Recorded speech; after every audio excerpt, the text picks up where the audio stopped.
Hello everyone. तो आज इस वीडियो में हम जानेंगे कि सोर्सेज ऑफ इंटरनेशनल लॉ क्या है। देखिए, कोई भी लॉ जब हम फॉलो करते हैं तो उसका ओरिजिन कहाँ है ये पता होना हमें ज़रूरी है। क्यों? क्योंकि वो आज जिस स्टेट में है, आज जिस स्थिति में वो पाया जाता है, उसके पीछे की वजह क्या है ये जानना बहुत ज़रूरी होता है। तो जैसे कि हमने फैमिली लॉ देखा है। देखिए, फैमिली लॉ में भी हमने फैमिली लॉ के सोर्सेज मतलब हिंदू लॉ जो था, हिंदू लॉ के सोर्सेज देखे थे। फिर मुस्लिम लॉ के सोर्सेज यानी मोहम्मदियन लॉ के सोर्सेज देखे थे। तो अगर हिंदू लॉ की बात करें तो हमें स्मृतिज, श्रुतिज, देन जो वेदास है हमारे, फिर कुछ कस्टम्स जो है यहाँ से हमें सोर्सेज जो है वो मिलते हैं, कस्टम्स जो भी रहे हैं।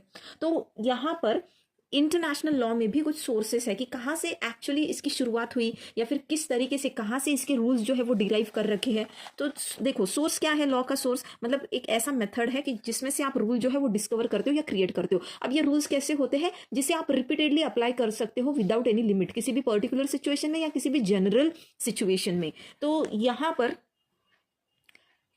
ये जो रूल्स होते हैं ये कैसे है कि यहाँ कोडिफाइड नहीं है ये। क्यों? क्योंकि यहाँ पर सेक्शन वाइज अभी इंटरनेशनल लॉ जो है ये कोडिफाइड लॉ है ही नहीं, इट इज़ अनकोडिफाइड। यानी ये प्रेसिडेंट्स पे डिपेंड करता है, ये कस्टम पे डिपेंड करता है कि क्या उस पर्टिकुलर मैटर में डिसीजन दिया जाएगा। अब सोर्सेस की अगर बात करें तो यहाँ पर लॉरेंस देखिए, लॉरेंस क्या कहते हैं कि अगर हम सोर्स ऑफ लॉ का मतलब अगर बिगिनिंग के बतौर लेते हैं कि सोर्स ऑफ लॉ का मीनिंग अगर it's beginning as a law है, मतलब उस लॉ की शुरुआत कैसे हुई, कहाँ से हुई, तो यहाँ पर वो कहते हैं कि इंटरनेशनल लॉ का एक ही सोर्स है जो कि है कंसेंट ऑफ नेशंस। क्या कहते हैं लॉरेंस? यहाँ पे नेशन का जो कंसेंट है वही एकमात्र सोर्स है।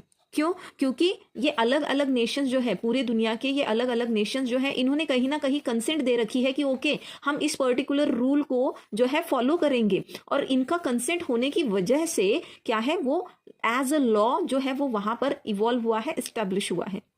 तो ये जो कंसेंट होती है वो कंसेंट या तो एक्सप्रेस हो सकती है या टैसिट हो सकती है। तो अगर एक्सप्रेस मतलब जो बतौर बाय वर्ड्स वहां पर एक्सप्रेस की गई है, मेंशन की गई है, तो जैसे कि ट्रीटीज हो गए, तो एक्सप्रेस में क्या उन्होंने कहा? ट्रीटीज। अब ट्रीटी क्या है? ये दो कंट्री के बीच में या दो से ज्यादा कंट्री के बीच में क्या है? एक अग्रीमेंट है। ट्रीटी पे ऑलरेडी वीडियो बनाई है मैंने, आप वो वीडियो देख सकते हो। और टैसिट कंसेंट का क्या मतलब होता है? टैसिट का मतलब ये होता है एग्जैक्टली एक्सप्रेस के ऑपोजिट, यानी जहां पे आपने शब्दों में बयां नहीं किया है, आपका जो कंसेंट है वो शब्दों में बयां नहीं किया है, but there is an implied consent. जैसे कि फिर उसमें उन्होंने दे रखा है कस्टम। तो कस्टम का क्या मतलब होता है? कस्टम मतलब it is a way of behaving, okay, which a particular group or society has had followed it for a long time। तो मतलब जो रूढ़ी है, परंपरा है, तो ये इसमें आ जाता है। तो लॉरेंस क्या कह रहा है कि यहाँ पे बिगिनिंग जो है मतलब सोर्स ऑफ लॉ जो है इंटरनेशनल लॉ का वो क्या है? Consent of nation. और ये जो कंसेंट है ये दो तरीके की हो सकती है, या तो ये एक्सप्रेस होगी या टैसिट होगी। तो लॉरेंस का आप कैसे याद रखेंगे? लॉरेंस के लिए आप सीईटी याद रखो। Okay, CET. अब सी मतलब क्या? Consent of nation. सी मतलब क्या है? Consent of nation. अब ये कंसेंट कैसी है? दो तरीके की। Number one, E is what? Express, जो किया है उसमें ट्रीटीज। और टी क्या है? टैसिट, जिसमें आ जाएगा कस्टम। तो सीईटी याद रखेंगे लॉरेंस के लिए। अब ओपिनियम क्या कहता है? तो ओपिनियम कहता है कि source of law is not to be understood to mean as cause, मतलब वजह नहीं, but it related to conduct which comes into existence. तो वजह नहीं, वो कंडक्ट उनका जो एग्जिस्टेंस में आता है, and import and acquire legal force, और जिसे लीगल फोर्स उनका जो कंडक्ट है यानी वो जो तरीका है उनका वो किसी एक चीज को करने का या किसी एक चीज के मतलब the way they follow. Okay, ये जो है इसे क्या कहा है उन्होंने कि ये है सोर्स ऑफ लॉ। कॉज नहीं है, मतलब वजह नहीं है, किस वजह से ये आया है फोर्स में, बट किस तरीके से आया है, मतलब कंडक्ट क्या रहा है वहां पर। देन सोर्सेस ऑफ लॉ जो है यहाँ पर ये भी कहते हैं कि ये भी टू फोल्ड है। तो ओपेनम भी क्या कहता है कि टू फोल्ड है। क्या है यहाँ पर? यहाँ पे स्टेट जो है किसी भी इंडिविजुअल की तरह कंसेंट दे सकता है, वो कैसे है? एक्सप्रेस हो सकता है या टैसिट हो सकता है। जो बात लॉरेंस ने कही है वही बात यहाँ पर भी उन्होंने कही है। अब एक्सप्रेस कंसेंट यानी कि जब कोई स्टेट जो है कोई ट्रीटी कंक्लूड करता है, उस ट्रीटी का पार्ट बन जाता है। देन टैसिट कंसेंट की इम्प्लाइड कंसेंट है, यानी कि बाय कंडक्ट वो कंसेंट जो है वो वहां पर आप दे रहे हो, भले ही आपने रिटर्न में वैसे कहा नहीं है, but you follow those norms. अब यहाँ पर ब्रेरली एंड वेस्टलेक क्या कहते हैं कि मेन सोर्स जो है ना इंटरनेशनल लॉ का वो क्या है? Cause and reason. तो ब्रेरली एंड वेस्टलेक दोनों का कहना है कि कॉज वजह, रीजन ये है सोर्स, मेन सोर्स है इंटरनेशनल लॉ का। अब इसके विपरीत स्टार्क क्या कहता है? अब स्टार्क का जो है ना ये हम याद रखेंगे। क्यों? क्योंकि हमने जब इंटरनेशनल लॉ का नेचर एक इवोल्यूशन देखा था कि क्या है एग्जैक्टली, तो वहां पे हमने स्टार्क की डेफिनेशन पढ़ रखी है। एंड इन्होंने थोड़ा ज़्यादा डिटेल में भी एक्सप्लेन कर रखा है. So that's why we are going to remember this particular definition which is given by Starke. तो स्टार्क क्या कहते हैं कि जो एक्चुअल मटेरियल्स जहाँ से इंटरनेशनल लॉयर्स डिटरमाइन करते हैं, जो इंटरनेशनल लॉयर्स जो है वो जहाँ से डिटरमाइन करते हैं कि कौन से रूल कौन से सिचुएशन में एप्लीकेबल होंगे, वही एक्चुअल में क्या है, सोर्स ऑफ इंटरनेशनल लॉ है. तो इसमें क्या क्या बताया है, customs, treatises, decision of judicial और आर्बिट्रल ट्रिब्यूनल. तो जो भी डिसीजन जुडिशियल या आर्बिट्रल ट्रिब्यूनल ने दे रखे हैं. ज्यूरिस्टिक वर्क यानी जो जूरिस्ट होते हैं, जो प्रोफाउंड राइटर्स है, ऑथर्स है, उस पर्टिकुलर सब्जेक्ट के जो एक्सपर्ट्स हैं, उन्होंने जो कुछ भी लिख रखा है, दैट वन. देन डिसीजंस और determinations of the organs of international institutions. तो इंटरनेशनल इंस्टीट्यूशंस ने जो भी डिसीजंस दिए हैं किसी पर्टिकुलर मैटर में, तो ये सब जो है क्या है, सोर्स है हमारे इंटरनेशनल लॉ के. ये कौन कह रहा है, स्टार्क कह रहा है. क्यों? क्योंकि इंटरनेशनल लॉयर्स जो है इन्हीं सबका सहारा लेते हुए जो है इंटरनेशनल कोर्ट में किसी मैटर को वहां पर प्रेजेंट करते हैं, और इसी के बेसिस पर जो इंटरनेशनल कोर्ट है किसी मैटर को डिटरमाइन करता है. अब statute of international court of justice. अब जो इंटरनेशनल कोर्ट ऑफ जस्टिस है जो कि हेग में सिचुएटेड है, तो उसका जो स्टैट्यूट है, यहाँ से भी हमें मतलब ये एक अथॉरिटेटिव सोर्स है इंटरनेशनल लॉ का, जो कि ये एक्चुअल में फॉलो भी किया जाता है. तो इसका जो आर्टिकल 38 है ना इस स्टैट्यूट का, वो क्या कहता है, the court whose function is to decide in according with international law such disputes as are submitted to it shall apply. तो ये कहाँ पे क्या अप्लाई करेगा, यहाँ पे इंटरनेशनल कन्वेंशन. तो वेदर जनरल और particular establishing rules expressly recognised by contesting states. तो इंटरनेशनल कन्वेंशन क्या होता है, कन्वेंशन मतलब एक बड़ा कोई मीटिंग, ओके, जहाँ पर बहुत ज्यादा नंबर ऑफ मेंबर्स जो है वो पार्टिसिपेट करते हैं. अगर हम इसे हिंदी या मराठी में देखें तो इसका मीनिंग होता है अधिवेशन. तो जहां पर इंटरनेशनल लेवल का इस तरीके का कोई कन्वेंशन यानी कोई अधिवेशन होता है, तो वहां पर जो रूल्स एक्सप्रेसली वहां पे रिकॉग्नाइज किए हैं बाकी स्टेट्स ने, तो that will be considered as what, one of the source of international law. Then international customs. तो जो भी सारे इंटरनेशनल कस्टम्स है, अब कस्टम्स जो है हम डिटेल में देखेंगे आगे. तो कस्टम्स क्या है, रूढ़ी है, परंपरा है, जो बहुत लंबे समय से किसी चीज को मतलब एक प्रैक्टिस जो है, एक वे ऑफ बिहेवियर जो है जिसे प्रैक्टिस किया जा रहा है, जिसे फॉलो किया जा रहा है, वो भी इंटरनेशनल सोर्स इन्होंने कहा है लॉ का. इंटरनेशनल लॉ का सोर्स कहाँ है. Then general principles of law, जो सारे सिविलाइज्ड नेशंस ने जिसे रिकॉग्नाइज कर रखा है. अभी जनरल प्रिंसिपल्स ऑफ लॉ जैसे कि ह्यूमन राइट्स को सब ऑलमोस्ट सब सिविलाइज्ड नेशन जो है वो रिकॉग्नाइज करते हैं. फिर जिनोसाइड के खिलाफ ऑलमोस्ट सब ने ये भी रिकॉग्नाइज किया है कि जिनोसाइड जैसी चीज़ जो है वो नहीं होनी चाहिए. जिनोसाइड इज व्हाट, कि आप किसी एक पर्टिकुलर एथनिसिटी के या पर्टिकुलर रेस के या रिलीजन के या पर्टिकुलर नेशनलिटी के लोगों का मास किलिंग कर रहे हो. तो ये जनरल प्रिंसिपल्स ऑफ लॉ जो है, जो सब जगह मतलब सब सिविलाइज्ड कंट्रीज में माने गए हैं, तो वहां से भी इंटरनेशनल लॉ का जो है सोर्स हमें मिलता है. जैसे कि अब मर्डर हो गया, मर्डर आप किसी भी कंट्री में जाए तो मर्डर को एज अ क्राइम ही वहां पे रिकॉग्नाइज किया है. Then judicial decision and teaching of most highly qualified publicist, यानी जूरिस्ट वर्क्स जो है, तो जो हाईली क्वालिफाइड लोग हैं उन्होंने जो कुछ अपने वर्क में लिख रखा है, वहां से भी हमें कहीं ना कहीं रूल्स जो है इंटरनेशनल लॉ के लिए वो मिल जाते हैं.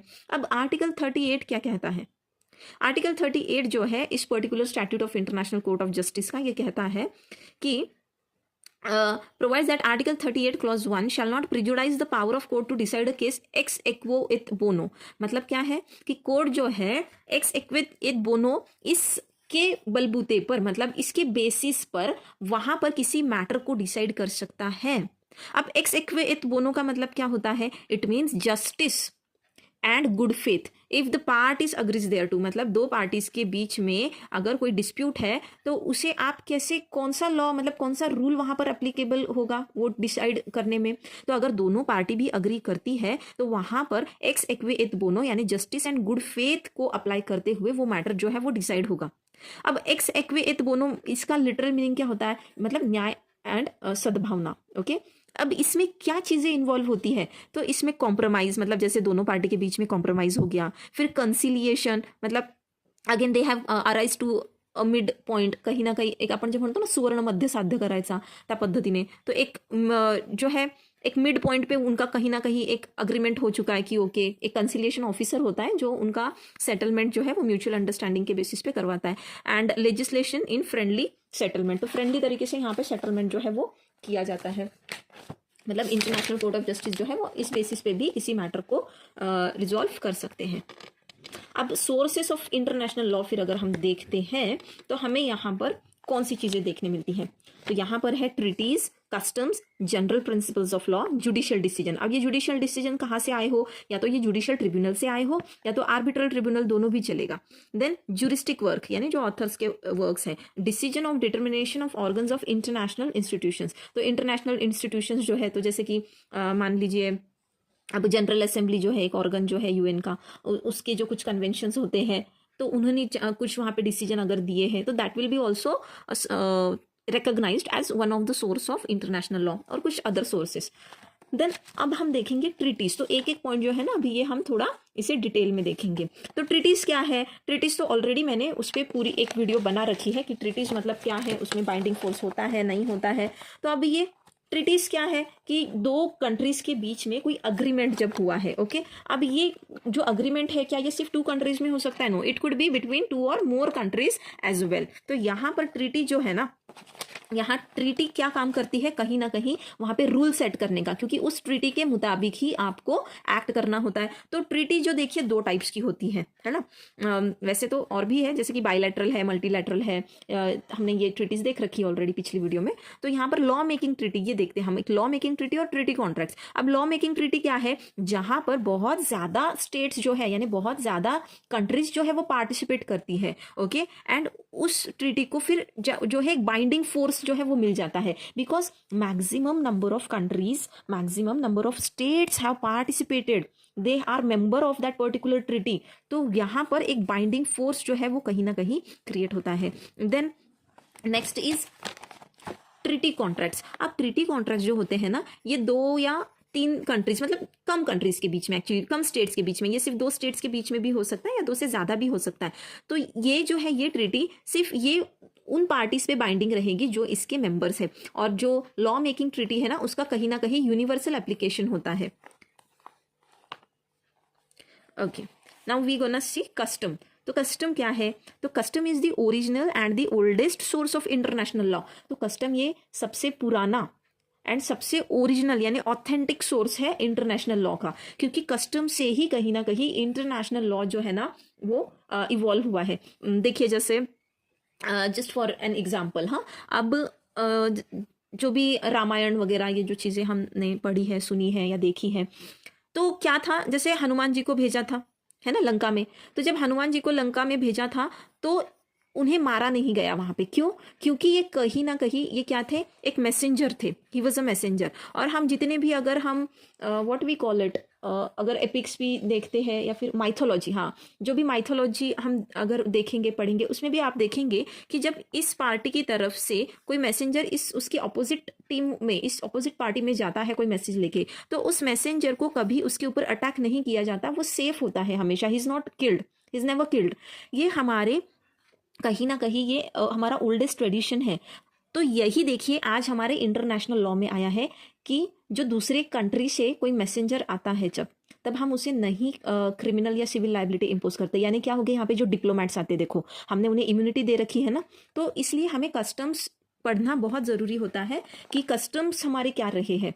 तो कस्टम जो है अभी ये ओरिजिनल और सबसे ऑथेंटिक ओल्डेस्ट सोर्स है इंटरनेशनल लॉ का। अब इंटरनेशनल कस्टम जो है it may mean a kind of qualified practice. तो कस्टम क्या है, क्वालिफाइड प्रैक्टिस है by the existence of a corresponding legal obligation to act according to this practice. और एक लीगल ऑब्लिगेशन होता है लोगों पे कि आपको इस क्वालिफाइड प्रैक्टिस के मुताबिक ही एक्ट करना होगा, बिहेव करना होगा। अब कस्टम्स जो है कैसे इवॉल्व होते हैं, यहाँ पे जब कंसिस्टेंट प्रैक्टिस होती है ना कोई कंट्री में, उस नेशन में, और उसे रिकॉग्नाइज करती है बाकी सारी कंट्रीज भी, तब हम कहीं ना कहीं कहते हैं कि उसे एक कस्टम का जो एक रूप जो है उसे प्राप्त हुआ है। Now customary rules are those rules which are practised by most of the states by way of habit for a pretty long time. तो मोस्ट ऑफ द स्टेट्स जो है इन्हें फॉलो करते हैं, और उन्हें मतलब by way of a habit कि इतने लंबे समय से फॉलो कर रहे हैं कि now it has become a habit. For example हमारे घर में अगर कोई भी आता है तो आते ही हम उन्हें क्या देते हैं, पानी देते हैं। तो यह हमारा क्या है, कस्टम है ये, Isn't it? This is our custom, this is our culture कि कोई भी आता है पहले हमारे घर में तो आते ही हम उन्हें पानी देते हैं। अब ये हैबिट बन गई है। अब we do not go and question कि why we do this and that, now we follow it, और आने वाली हर एक जनरेशन इसे फॉलो करती रहेगी। तो ये जो until recent times international law consisted most of the part of customary rules. These rules had generally evolved after a long historical process culminating in their recognition by international community. तो until recent times, तो जो maximum part है ना international law का, वो कहीं ना कहीं कस्टमरी रूल्स से ही बनता था. मैक्सिमम पार्ट उसमें सारे कस्टमरी रूल्स से ही कहीं ना कहीं ये लॉ जो है ये इवॉल्व हुआ. बट अभी रिसेंटली जैसे कुछ स्टैट्यूट्स या कन्वेंशन, ट्रिटीज वगैरह, इसके थ्रू जो है नए भी सोर्सेस उसमें ऐड हुए हैं. तो कस्टम जो है ये सबसे क्या कह सकते हैं हम, भरोसेमंद और सबसे पुराना एक सोर्स है. Then general principles of law. अब जनरल प्रिंसिपल्स क्या है, जैसे मोरालिटी है, नेचुरल जस्टिस है, तो इसके बेसिस पे क्या करते हैं कोर्ट जो है, इंटरनेशनल कोर्ट ऑफ जस्टिस जो है वो अपना डिसीजन देती है किसी पार्टी के डिस्प्यूट में, मतलब दो या दो से ज़्यादा स्टेट के बीच में अगर कोई डिस्प्यूट है.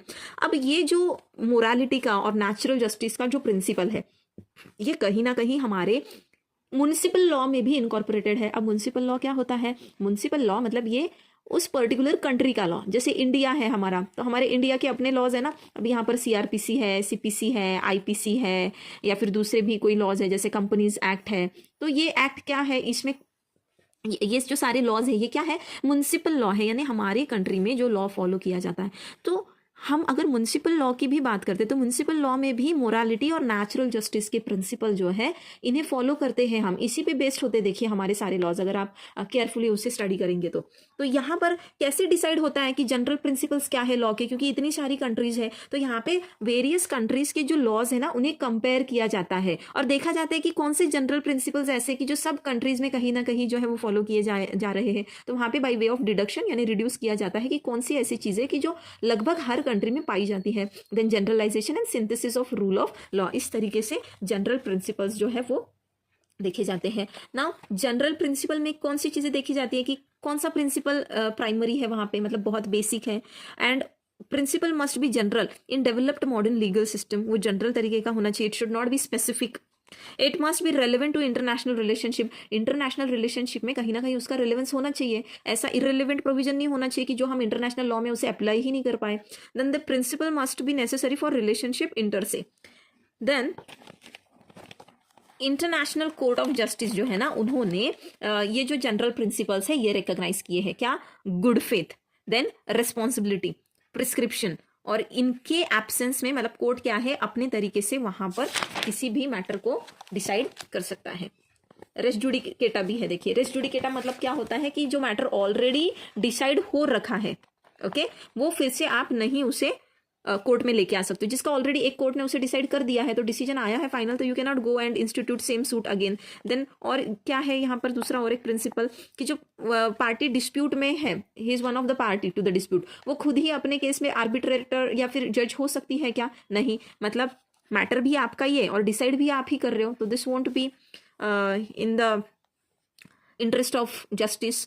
तो ये सारे, और हाँ, इक्वल अपॉर्चुनिटी जो है हियरिंग, मतलब दोनों पार्टीज को आपने इक्वली मौका देना चाहिए अपनी अपनी साइड जो है वो वहां पर प्रेजेंट करने के लिए. ये नहीं कि बस आपने विक्टिम की साइड, मतलब जो कंप्लेनेंट है उसकी साइड सुन ली, और जो अपोनेंट है, जो अक्यूज्ड है, यानी जिसके ऊपर आपने एलिगेशन लगाए हैं कुछ, आप उसको मौका ही नहीं दे रहे हो सुनने का, तो ये भी प्रिंसिपल ऑफ नेचुरल जस्टिस के खिलाफ हो जाएगा. इसलिए this are the principles, these are the settled general principles which are considered as source of international law. Then judicial decisions. अब जुडिशियल डिसीजंस जैसे ये ऑटोमेटिक सोर्स नहीं है एक्चुअली लॉ का, ओके, बट कुछ डिसीजंस अगर जो है मतलब पहले किसी मैटर में दे रखा है कोई डिसीजन, जरूरी नहीं होता कि सेम वो जो है अगले मैटर में देना है, बट अगर सिचुएशन सेम है तो वहां पर दे सकते हो आप, मतलब रिपीटेड एप्लीकेशन जो है वो हो सकता है. देन जूरिस्टिक वर्क है, राइटिंग ऑफ हाई पब्लिसिस्ट. तो इंटरनेशनल कोर्ट ऑफ जस्टिस जो है यहाँ पर कुछ जो इस तरीके के जो एमिनेंट ऑथर्स है उनकी जो राइटिंग्स है, उनके राइटिंग्स भी कहीं वो डिसीजन देते हुए कोट करते हैं, उसको कोट किया जाता है.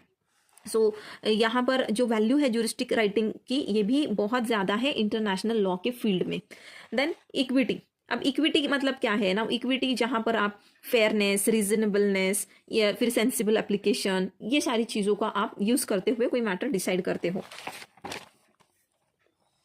देन डिसीजंस और determinations of the organs of international institutions. तो जो इंटरनेशनल इंस्टीट्यूशंस है तो ये मॉडर्न सोर्स है, ओके, ये एंशिएंट सोर्स नहीं है एक्चुअली। तो जो इंटरनेशनल इंस्टीट्यूशंस है जैसे WHO है या फिर UN है या फिर WTO है, ILO है, ILC है, इस तरीके के जो इंटरनेशनल इंस्टीट्यूशंस या फिर उसके ऑर्गन्स है, उन्होंने अगर कोई डिसीजन दे रखा है किसी मैटर को डिटरमाइन करते वक्त, that will also be considered as one of the sources of international law.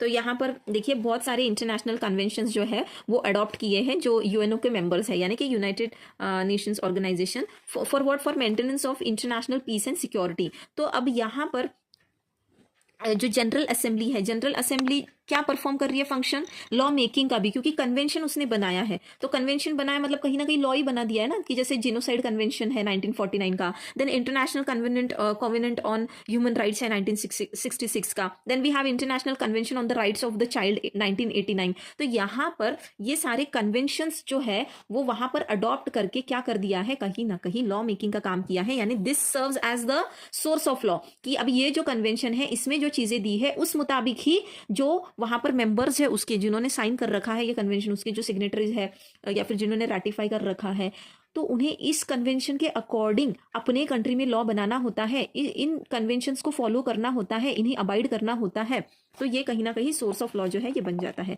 और कुछ अदर सब्सिडरी सोर्सेज भी है, जैसे इंटरनेशनल कमिटी, यानी कर्टसी दिखाने के लिए आप अच्छे एक पर्टिकुलर वे में बिहेव करते हो। भाई दूसरे कंट्री का अगर कोई बड़ा नेता आया है, उनका प्रेसिडेंट आया, तो आप उन्हें वार्म वेलकम करेंगे, उनका आप अपमान नहीं करेंगे, इंसल्ट नहीं करेंगे। ये नहीं कि आपकी कंट्री में आ गया, आपने कुछ चार्जेस लगा के अरेस्ट कर दिया बंदे को, नो। तो ये क्या है, कर्टसी वाला पार्ट है। आप उनसे अच्छे से बिहेव करेंगे तो वो भी आपको अच्छी तरीके से ट्रीट करेंगे, ये कर्टसी वाला पार्ट है। देन स्टेट पेपर्स है, तो यहाँ पर जो डिप्लोमेटिक रिलेशंस जो है एक कंट्री दूसरे कंट्री के साथ जो है डेवलप करती है, वहाँ पे जो भी उनका कुछ कम्युनिकेशन होता है, they send letters to each other, ये सारी चीज़ें। So this was all about your sources of international law.